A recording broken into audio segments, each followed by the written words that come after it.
আজকে বাড়িতে আছে নিরামিষ রান্নাবান্না, সেই জন্য আমি এখানে পনির করতে দিয়েছিলাম। পনির করতে দিয়েছি বলতে ছানাটাকে ভালো করে ফেটে এরকম গোল গোল করে রেখে দিয়েছিলাম, দিয়ে জল ঝরিয়ে রেখে দেওয়া হয়েছে। এবার এটা আমি ডিপের মধ্যে ভরে দিয়েছি আর পুরো শক্তও হয়ে গেছে।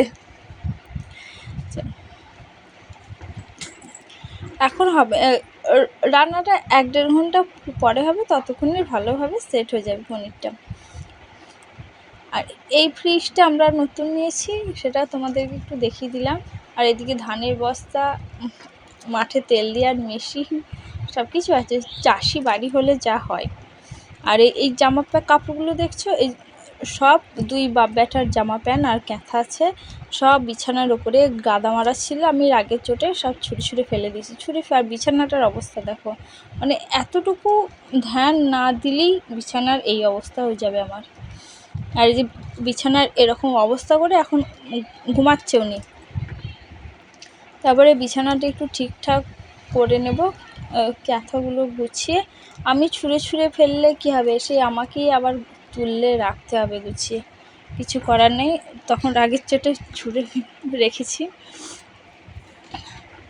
এই যে ক্যাথাগুলো সব গুছিয়ে নিচ্ছি। ঘরে আমার দুটো হাঙার লাগানো আছে, তাও হাঙারে ঝোলাবে না, সেই বিছানার ওপরে। এই যে পাশে দেখছো একটা স্ট্যান্ড ফ্যান আছে, স্ট্যান্ড ফ্যানের উপরে না ছাড়া ছেলের জামা প্যান্ট থাকে, একটা ছোট্ট পাড়া 3 থাকের যে ঝুড়িগুলো হয় না, সেগুলো আছে, তার উপরে গাদা মারবে। কোনো মতে এই হাঙারে ঝোলাতে ভীষণ কষ্ট হয়। সমস্ত কিছু গোছগাছ করার পর ভাবলাম তোমাদের সঙ্গে একটা জিনিস শেয়ার করি, কারণ এটাকেও গুছিয়ে আলমারিতে ভরবো। অবশ্যই ঝুলাটা সোনার দোকানের হলে কী হবে, এতে সোনা নেই, আছে শাড়ি। আর এই শাড়িটা দিয়েছিল আমার পাতানো মাই।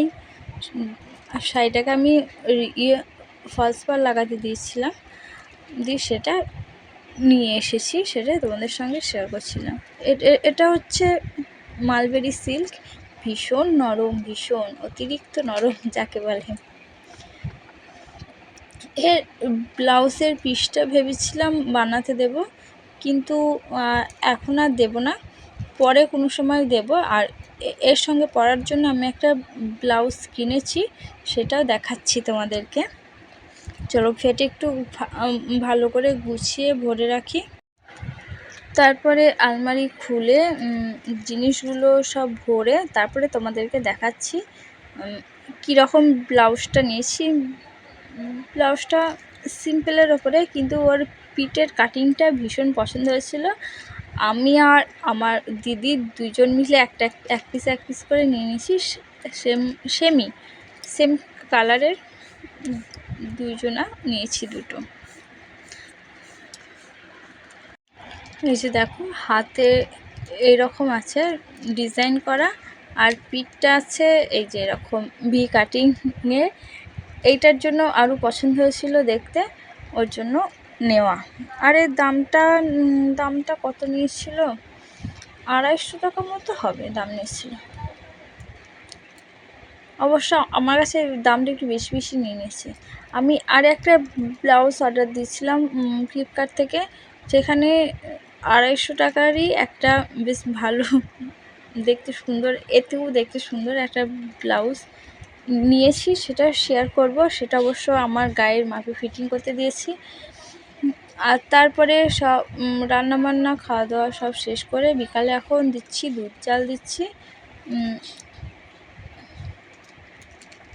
দুধ জাল দিয়ে নিয়ে তারপরে রেডি হয়ে চলে যাব দোকানে।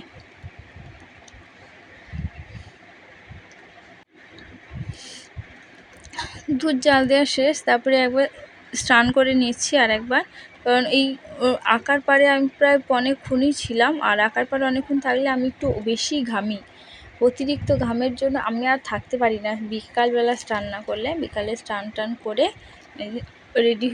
রেডি হয়ে তারপরে চলে যাব দোকানে। আর এই ছোট্ট পাড়া আয়নাটা, বড় আয়না আনলে না, দোকানে আছে অনেক রকমের আয়না, কিন্তু তাও আমি আনি না, কেন প্রচণ্ড বড় আয়না আনলে না ভেঙে যায়, দুদিনও যায় না। এই যে আগে কিন্তু ভাঙতো না, আমার হাতে অবশ্য ভাঙে না, আয়না বলতে নেই। এই যে আছে আমার বাড়িতে একজন, তার নেবে নিয়ে খেলা করতে শুরু করে দেবে, ওই জন্য আমি একটা ছোট্ট বড় আয়না নিয়ে এসেছি। আর বড় বড় দুটো আয়না আছে অলরেডি। মাথাটা আঁচড়িয়ে চুলটার কি অবস্থা, এত জোট লাগে আর প্রচণ্ড চুল উঠছে, প্রচণ্ড। যাই কিছু লাগাচ্ছি কোনো কিছুই কাজ কিচ্ছু হচ্ছে না, প্রচণ্ড চুল উঠে যাচ্ছে মাথা থেকে। একেই তো চুল নেই, তার উপরে যদি আরও এই যে কটা আছে এ কটা যদি উঠে যায় কেমন লাগে। খোপা করে নিচ্ছি। আর এদিকে আমি আদিসোনার সঙ্গে বকবক করছি। ও বলছে আমি যাব, আমাকে একটু টিভি চালিয়ে দাও। আজকে আমাদের একটা নতুন ফ্যান কিনে এনেছে, সিলিং ফ্যান, রিমোটে চলে। দেখুন সেই হাতে রিমোটটা নিয়ে এখন দেখাচ্ছে তোমাদেরকে হাত, এই যে রিমোট। ওর একটা আলাদাই আনন্দ, বারবার জোর দিচ্ছে, বারবার কমাচ্ছে, ও নিজের ইচ্ছা মতো সেটা নিয়ে খেলছে। চলো আমি রেডি, এবারে দোকানে যাওয়া যাক। আজকের মতো এইটুকু, দেখাবে নেক্সট ভিডিওয়। একটু 1-2 দিন পর ভিডিও দেওয়ার চেষ্টা করব আশা করি। সময়ের অভাবেই হয় না, এই ছেলের স্কুল, বাড়ির কাজ, বাড়িতে